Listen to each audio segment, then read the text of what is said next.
सुन गे सकटन छौरी दो दे एगो चुम्मा आना बोरा बिछा के। सुन गे सकटन छौरी दो दे ना चुम्मा आना बोरा बिछा के। गे छौरी बोरा बिछा के करबौ जोता लहावा खेत में प्यार। गे छौरी बोरा बिछा के करबौ जोता लहावा खेत में प्यार। नारद मधेसी तेरहा मोड़ जिला धनसा। पिछला गोदाम तोहर अगिला से टपगे ऊपर के चीज गे छौरी लगवालू चपगे। सुन गया बड़ी जल्दी से आना पिछला गोदाम तोहर अगिला से टपगे ऊपर के चीज गे छौरी लगवालू चपगे।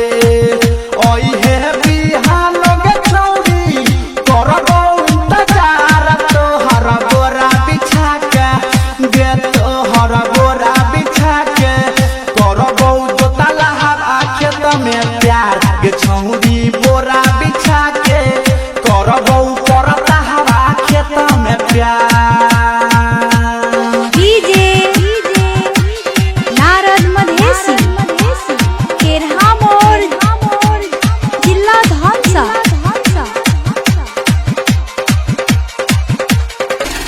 छोटा छोटा फूलाना तोहर धीरे धीरे बढ़तौ गे। कोनो कुमार का छोड़ा हाथ से पकड़तौ गे। धीरे धीरे छुए देना छोटा छोटा फूलाना गे छौरी धीरे धीरे बढ़तौ गे। कोनो कुमार का छोड़ा हाथ से पकड़तौ गे। जल्दी उठा दे गे छौरी तो अपन साला बारा आना बोरा बिछा के। गे आना बोरा बिछा के करबौ जोता लहावा खेत में प्यार। गे छौरी बोरा बिछा के करबौ करता हवा खेत में प्यार। नारद मधेसी तेरहा मोड़ जिला धनसा।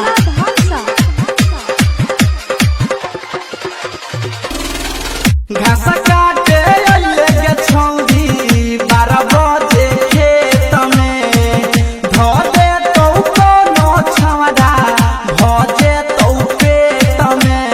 जल्दी आगे छौरी जल्दी आना घास काटे अइले गे छौरी 12 बजे खेत में धो दे तो कोनो छवड़ा भजे तो पेट में। पहवन पूरा भैया संजीत ले तो बड़ा पार तोरा बोरा बिछा के।